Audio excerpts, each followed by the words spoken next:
you're never going to grow bigger than your dream. It's our jobs to make those dreams super big and almost feel like they're not even quite attainable yet, so that you're always reaching for something super big. Because if you dream small, that's going to limit you.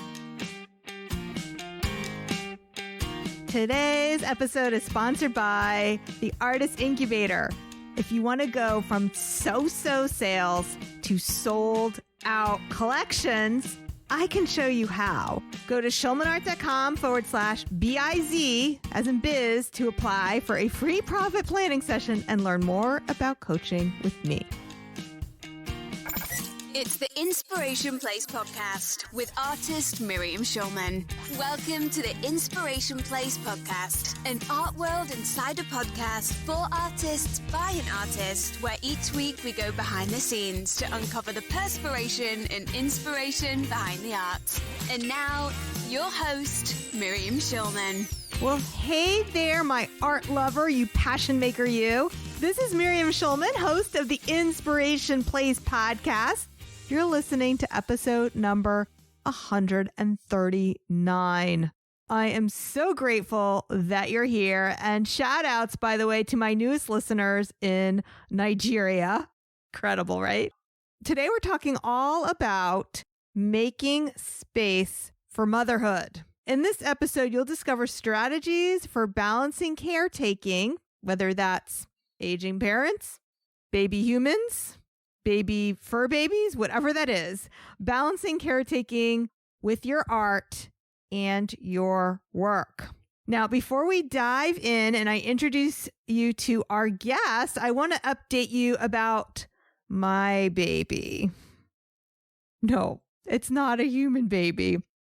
It's my book baby. Mother's Day is right on the horizon, and which is why I think it's a perfect episode today to talk about making space for motherhood. But I really wanted to update you about the book baby because I consider this kind of our baby together, since so many of you have been asking me for years to write a book like this.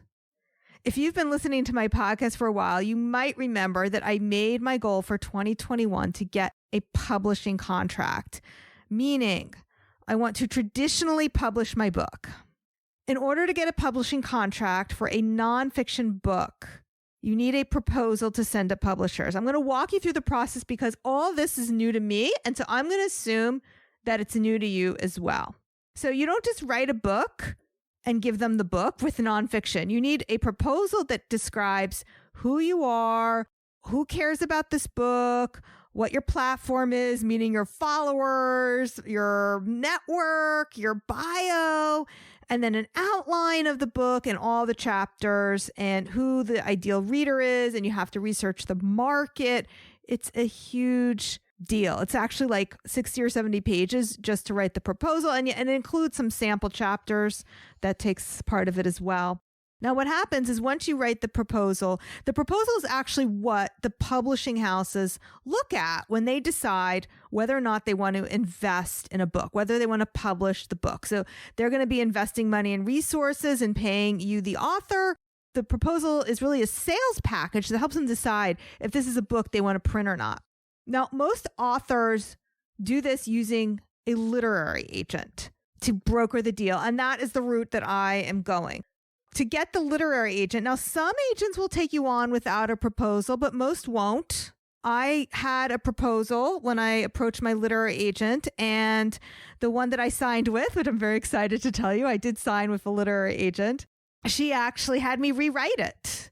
So there was a vision for the book that she had that wasn't quite captured by my proposal.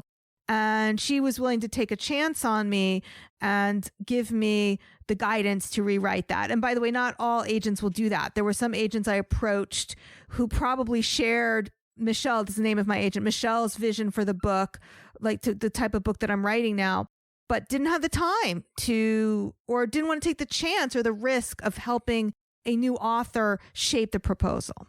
So now my agent has my rewritten proposal and she's sending it out to publishers, and we've already gotten some interest.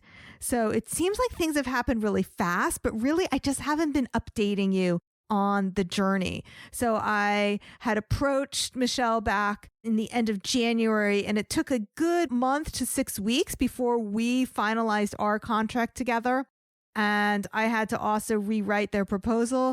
Michelle has been sending out these proposals and pitching this book idea to the editors that she knows that she feels my book would be a right fit for. And we've gotten some interest.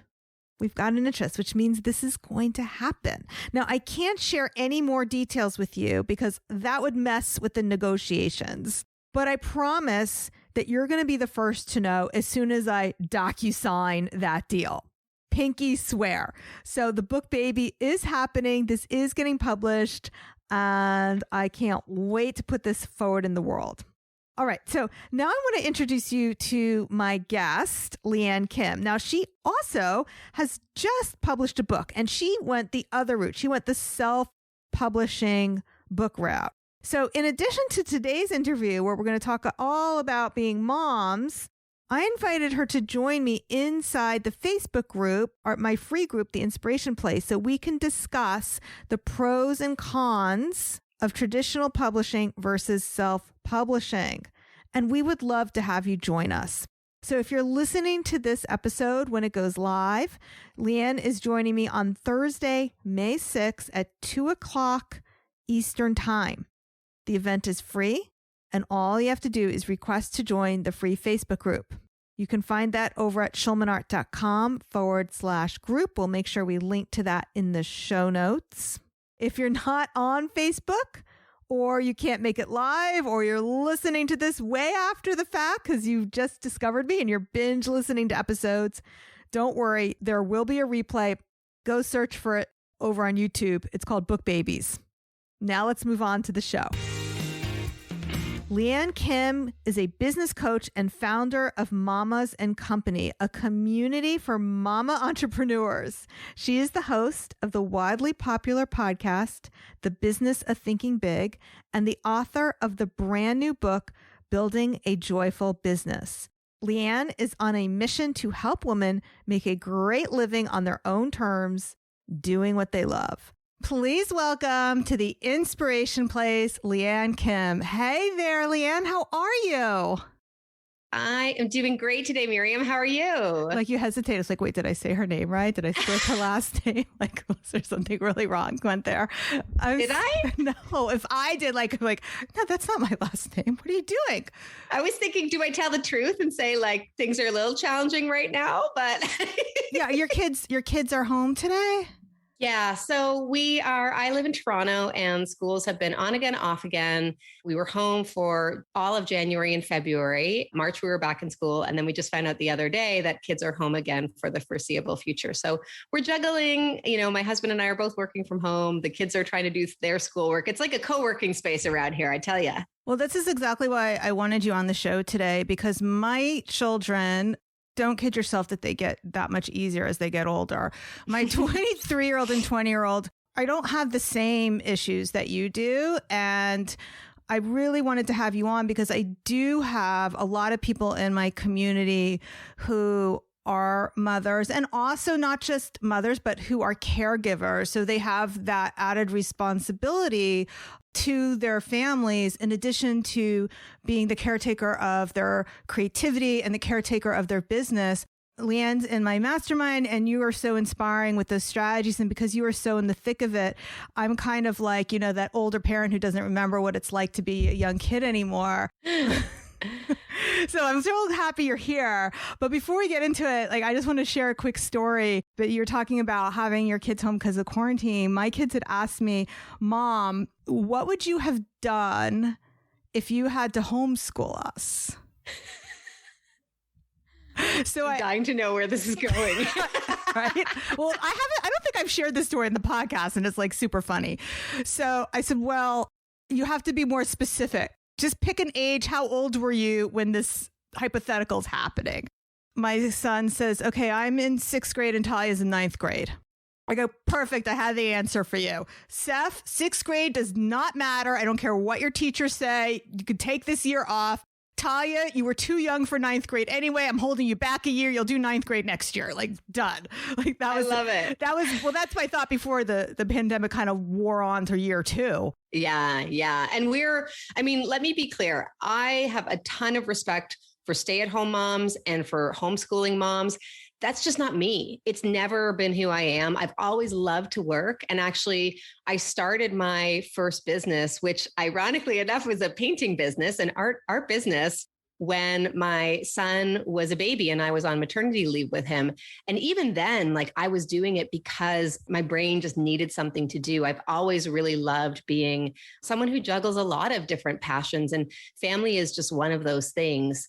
So I never saw myself being a homeschool parent or having kids at home while I was working. We not only do we enjoy the benefits of having our kids in school most of the time, they are also in before and after daycare. So I really enjoy that freedom. But at the same time, this year has been a bit of a whirlwind and a bit of a challenge for all of us. We're all doing things we never thought we'd do, and we're all in situations we never really expected.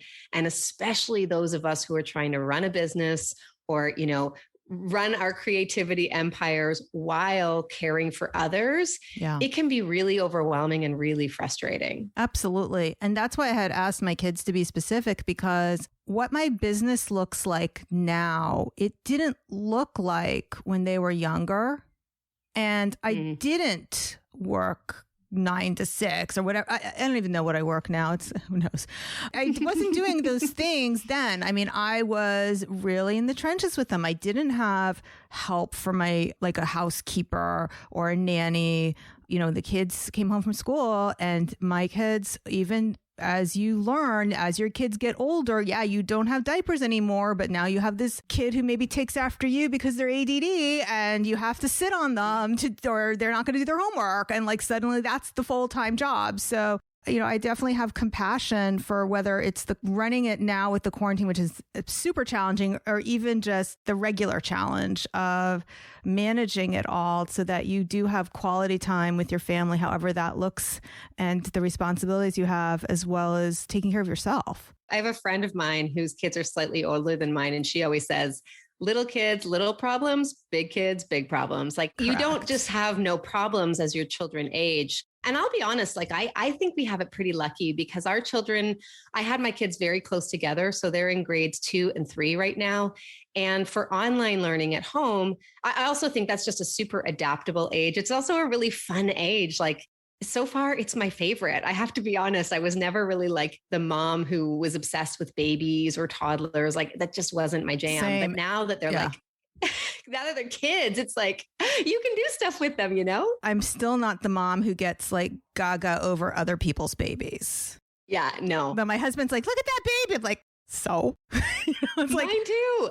I was just going to say, maybe it's because they never had to carry them. And, other women aren't like us. I don't get super excited by other people's babies, Yeah. I was super excited by my babies, but not other people's babies.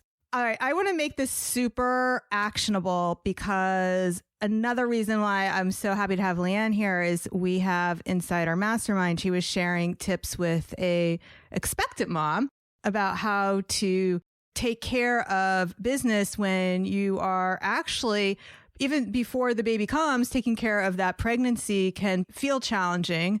Although we both know that's the easiest way to take care of your baby is when they're in your belly. Let's be honest. It's much harder once they come out.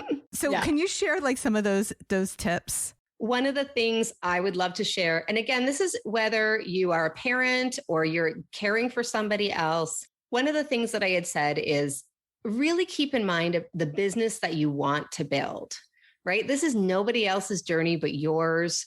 And so all the thoughts of well, so-and-so does it that way, or I should be doing it that way, that's really rampant in our society. And I talk about this in my book, you really want to get to the core of what you want to create. And it's okay to have big dreams and visions and have no clue how you're going to get there. I still encourage you to dream big and think about, what is it that I really want in 5 years' time or 10 years' time? What does that look like? And then also be okay with it's not going to happen overnight.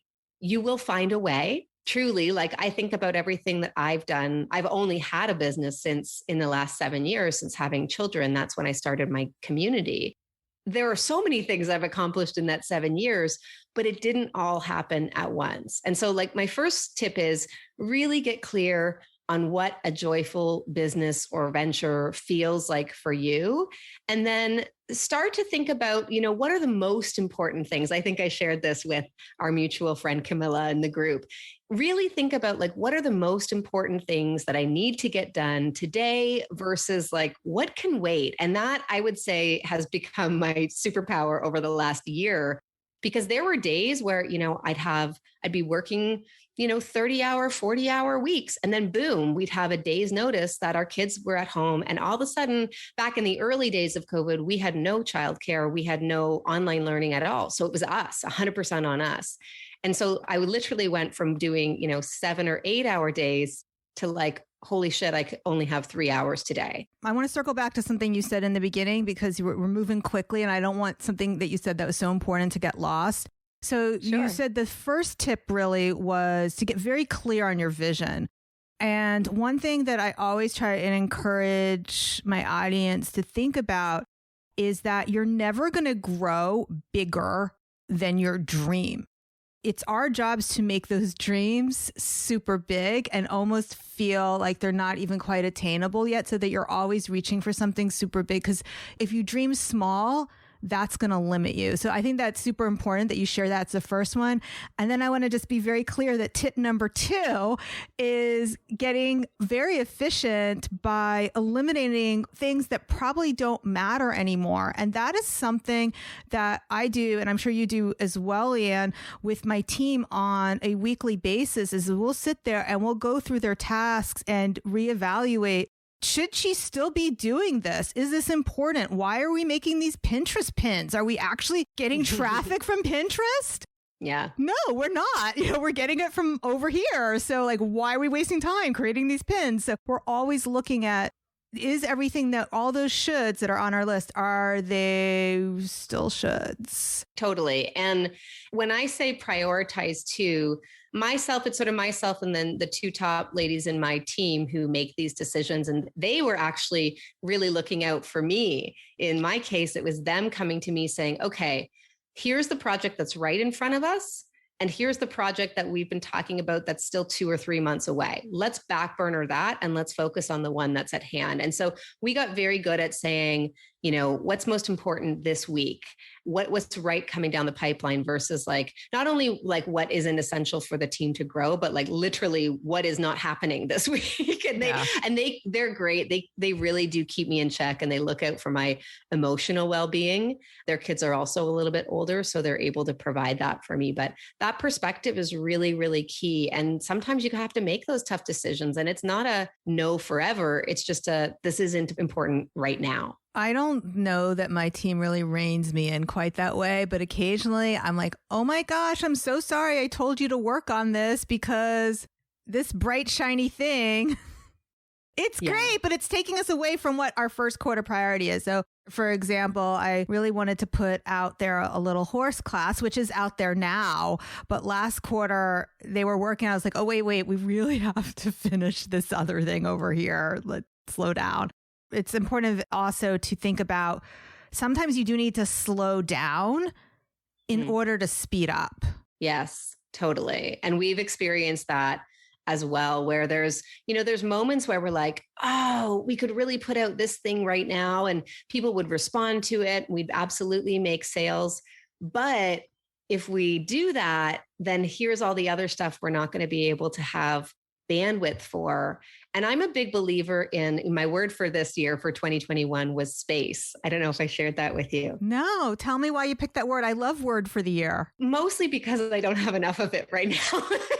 No, I'm joking. I literally said to my husband yesterday morning, both of our like shower / getting ready time coincided. And I was like, I just want 15 minutes in here with nobody trying to talk to me or touch me. Like, is that so wrong? Yeah. And I feel like a lot of us are feeling that way. We don't have the space that we normally would in non-pandemic times, but really space for me is more of giving myself the mental space and the calendar space to do that dreaming big, to do those like, really big picture strategizing. One of my favorite things to do. And again, if you are a mom or a caregiver or a parent, I love this, is just baking into your week 1 hour or 2 hour blocks. Usually for me, it's like later afternoon walks, right? So it gets you out, which is good. Get your body moving, which is good for you. Gets you breathing fresh air. It gets you out of the physical space of doing the work. And typically what happens, and I call this, all my clients know I call this CEO time. Typically what happens in the CEO time is that's when you get your best ideas. It's and true. That's when you get your biggest inspirations and things that you want to act on. But when we are so jam-packing our days full of tasks and to-dos and, all we're doing is checking things off a list, we have no room for that. We become these sort of servants to our business, and our business is running us instead of the other way around, which I'm a big advocate for. So yeah, I've had that in the past where I felt like I was the lowest paid person in my company. Like, wait, what happened? But really, that's just in my head. It's not even true. It's kind of a lie.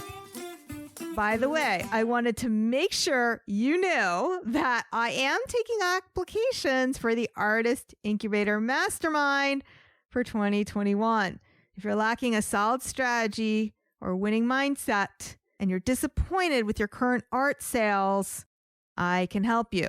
So if you've been listening to this podcast and you found these tips helpful, maybe it's time to take the next logical step and work with me on a deeper level. Currently, as of this recording, there are only 3 spots inside the mastermind. If you're interested in the self-study level, it's more of a group coaching program, not a mastermind. So the self-study level of the Artist Incubator, there are spots, more than 3 spots in there, but self-study is closed. It will open again on May 20th. So if you're interested in that, I hope you will join me on May 20th. The Artist Incubator program is for professional and emerging artists who want to take their art business to the next level. So if you're ready to invest in your art career and join a dynamic community of artists who are doing the same, go to schulmanart.com/biz, as in BIZ, to apply now. Now back to the show. I was going to tease you that you must lock yourself in the bathroom to get space, or no? my car, actually. Oh. We live in a house in East Toronto, and we're a 1-car family, and I will literally drive to the grocery store and just sit in the parking lot and like listen to a podcast. Or sometimes it's like I'm creating voice memos to get my ideas out. Sometimes on tough days, it's like I'll go in my car if I have to cry, like, on really tough days. And we've had a lot of them in this past year. There are just moments where sometimes what you need is an emotional release. And I know a lot of people listening can probably relate to this. Sometimes you feel like you can't just let go because everyone around you is counting on you to keep the ship moving forward. And so, I've had moments where I cried in my car for an hour and then felt so much better after, because at least I was able to get it out. And for me, I also work with coaches. I've never personally done therapy, but I'm not opposed to that. Like, we all need these places where we can have that emotional release. So yeah, I'm a big fan of that. And if it's your car, if it's your closet, if it's your bathroom, we've got to make that space for ourselves, because no one's going to give it to us, right? Yeah. When was the last time your partner said to you, sweetie, I think what you could really use is a couple days off? Like, has that ever happened to you, Miriam? No, that's why I join pricey masterminds and go on the retreats, and so I can have an excuse to go away. Meanwhile, it would be a lot cheaper for me not to join a mastermind and just book vacations for myself. Like, why don't I just do that?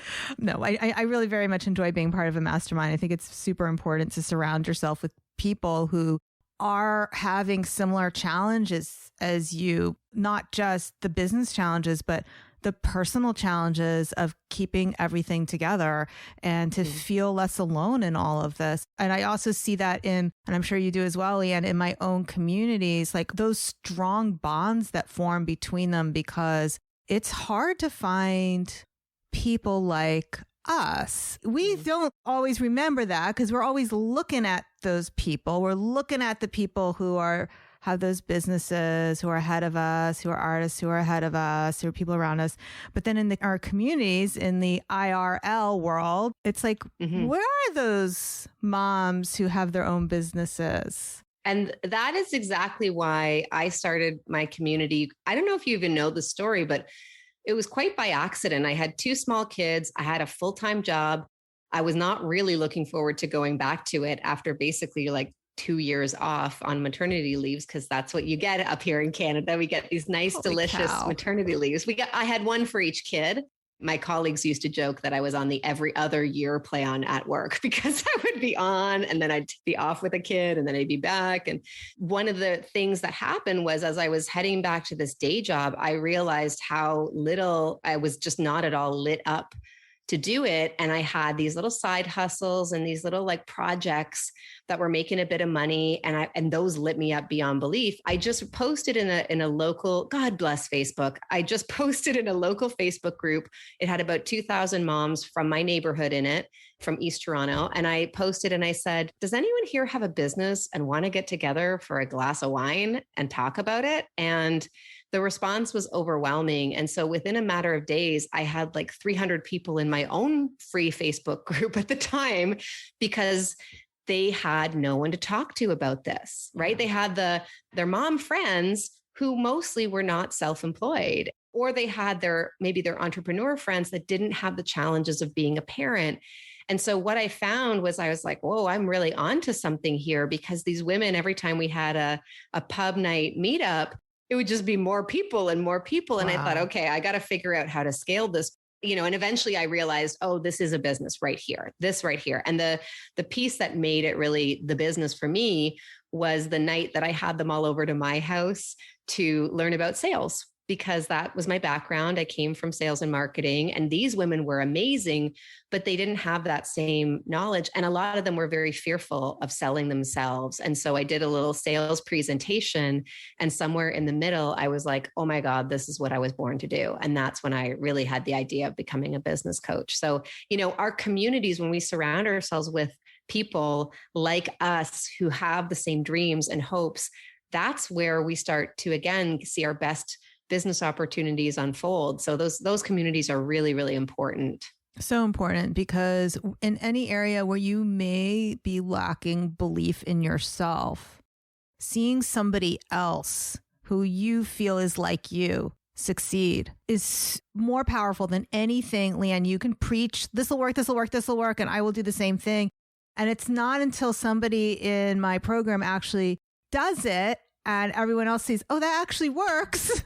Yeah. That they really grow in that belief system of what's possible. So it's, again, going back to that idea of you need to dream bigger, surrounding yourselves with people who are taking those actions and having success, and also not having success, and learning how to feel okay with that, both of those things together, and knowing that just because not everything works out doesn't make you not okay. You touched on something that I think is really important. It's that piece of sharing the real journey, the highs and the lows. And to me, that's one of the things that's the most important when you're trying to balance being a parent, running a business. If you don't have those people that you can talk to about it, who really, like, again, some of them might be ahead of you. Some of them might be not as far along as you in different ways, but it's the ability to just talk about it, right? It's amazing how I'll come to our mastermind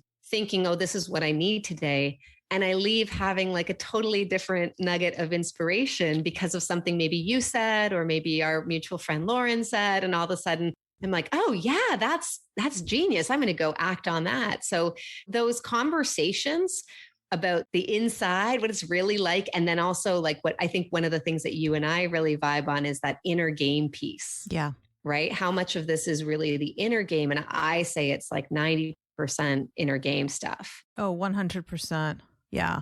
There's so many times where it's not that I'm trying to hide and act like I'm doing better than I am, but there are things that maybe as you're moving up the ladder, it's more like a spiral as you're moving up, and you kind of cycle back to certain problems that you may not realize, oh, wait, you need to work on this again. And that's what's really helpful when other people ask those questions that you may not have either felt brave enough in the moment to be vulnerable to share that that's a problem for you in the moment, or that you are blind to it right now in the moment until that person asked it and you're like, oh, wait a minute, this is a problem for me as well. So it's both the not wanting to tell yourself the truth sometimes, but also not seeing the truth of where you're at, which is why it's so helpful to be in a group where everyone is sharing different aspects that you may not even realize that is a problem for you right now that you need to think about or marinate on or talk about. Yeah, I would say that's definitely when I think about, my handful of business besties, women that have been by my side for a couple years, that's what those women are really great at with me is they're able to hold up that mirror and say like, it sounds a little bit like you're dealing with this. And sometimes it's just like, yeah, you know what? I didn't realize that. Or Lauren's really good at this. Again, like our mutual friend, she's really great at seeing like, I think this might be where you're getting stuck. And so and this is another strategy just in terms of not even getting more done, but being more effective with the limited time that we all have is self-awareness. Cultivating self-awareness, being able to call yourself on your own BS, or being able to call yourself up when you realize you might be limiting yourself. And one of the most obvious ways I see this, so I work with a lot of women who are on the cusp of quitting a day job to start a business, or they've just done it. And they usually are mothers of younger kids, ages 10 and younger. So a lot of them will come to me. These are my coaching clients. A lot of them will say things like, well, I won't be successful until I'm making in this business how much I made in my old day job. And I will say to them, but why is that the ceiling for you? They don't even realize that is limiting themselves because maybe they were making, $80K or $100K if they had a great job and they're doing well. But as you and I know, like that's not the limit of what's possible once you become self-employed. So that's something that I see a lot. And once you can become self-aware of like, oh, I didn't even realize. Another one I see is when women are using their children as an excuse for not being able to be where they want to be. And I caught myself doing that. Yeah. When I was having those darker days, well, of course, so-and-so is further ahead. She doesn't have kids. Here I am. I'm not going to ever make it like that because I've got little ones. And then I realized how terrible for me to say, for them, like, I would never want to be the reason why someone else. I don't even think that's true. So for your first point, that goes back exactly what I said when you are putting a cap on your own dreams. You're never going to grow bigger than your dream. So you're always going to fall short of that. So you got to make that dream big. But the other thing is I can find so many reasons why I'm more successful in my business because I have kids. Mm-hmm. Just a million things. One of the things we talked about today is becoming super clear about what needs to be done. Because you have to be. Like, that is the greatest way to become super efficient right away, is to have a kid. And this is true even for men who have kids, who, become fathers. They say the same thing. I suddenly got really efficient in my business. Like, there was all this stuff I was spinning my wheels on, and now I don't do it anymore. Yeah, it's so true how those little munchkins have a way of just really illustrating what's most important in life, eh? Yeah. And also tragedy has a way of doing that as well. Unfortunately, there's things in our life that happen that suddenly, oh, wait, now I see what's important and what's not. When limitations of any kind have been put upon us, we find these strengths and resources we didn't even know. So a great example of that would be last year at this time, we muddled through the first few months of COVID with like no plan. Because we thought it was going to end, right? Yes. We were like, 3 months and we'll be done. We were so naive. So naive. And we were, in our household, we were doing all the things, the over drinking, the overeating, which caused us to be snippy with one another, which, caused us to gain lots of weight. I have my pandemic pants now.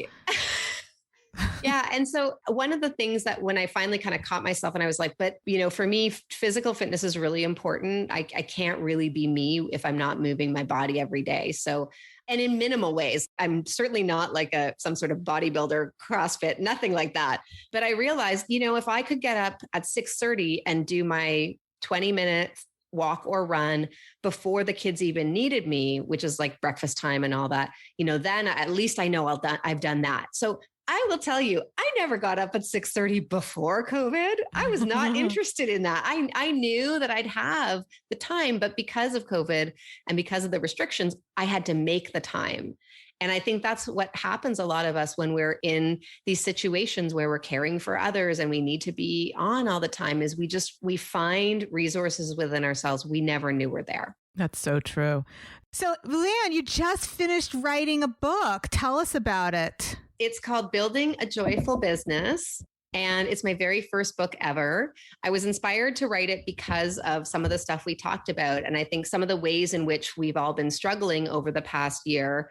I've tried to write a book multiple times, but COVID and the pandemic and, juggling all this stuff was like, that's the topic is how can we have businesses that are more joyful. And so I poured my heart and soul into it. And I touch on everything from vision to, working only with dream clients and how I do that to the marketing and the selling. So it really is a great piece for anyone who's looking to start a business, or even if they've already got a business and they want to be experiencing more joy. And I'm really grateful and I'm really hopeful that it's going to change a lot of lives. That's beautiful. Well, I haven't gotten my hands on it yet, but I really wanted to. I'm going to send you a free copy. So don't you worry. That's my gift to you. Usually when I have authors on, I like to read the book before, but it had come out and I knew like with the Canadian shipping, I was like, is it going to get here in time? It's like, am I going to be able to read the book? But the cover is so beautiful. By the way. Thank you. Thank you. So one of the things that I feel really strongly is if we're going to have a joyful business, let's bake it in. One of our core values in my business is we bake the fun in from day one. And that's everything from our logo and colors to, how we approach client acquisition, how we engage with our communities, everything really. If it's not fun, I'm not interested in doing it as much as possible. And so when the book came out and they were like, we want to make it colorful, I was like, yes. So there's actually, not only is the cover super colorful, but there's actually color within the book as well. Oh, wow. That's fantastic. Yeah. Your artists will love that. I'm going to describe it for those who cannot see it. It has this beautiful, what would you say that? It's a coral pink color on the back. The back cover is coral pink. The front cover, the font, the joyful is in yellow and the word business is in that same coral pink, which is, I'm obsessed with that color, by the way. So we want to make sure that you can get the book as well. And Lianne generously is offering 15% off for my listeners. You can go to liannekim.com/book and use the coupon code INSPIRE to get 15% off the book. And we'll have her back for maybe a Facebook Live so we can chat about the book inside the Inspiration Place community, which is my free community. All right, Lianne, do you have any last words for my listeners before we call this podcast complete? Oh my goodness. I touch on this in the book. The thing that I really want you to remember is it's not about getting it right every single day. It's just about tenacity, just getting up, keeping doing it. Putting one foot in front of the other is so important, especially on those days where you feel like family has to take priority or you can't be your very best. It's not about being perfect and it's not about being the fastest or the smartest. It's just about doing it. And that's what building a joyful business is all about to me, is just to keep showing up and keep doing the things that you love. I love that. So it's not about succeeding at every single thing that you do. It's about never giving up. 100%. 100%. All right. Beautiful. All right, my friend. Thank you so much for being with me here today. Whether you are a boss mom, baby mom, fur mom, book mom, art mom, whatever kind of mom you are, whatever you are celebrating, just celebrating your own mother, I want to wish everyone here a happy Mother's Day. I will see you the same time, same place next week. Stay inspired. Thank you for listening to the Inspiration Place podcast. Connect with us on Facebook at facebook.com/SchulmanArt, on Instagram @SchulmanArt, and of course on schulmanart.com.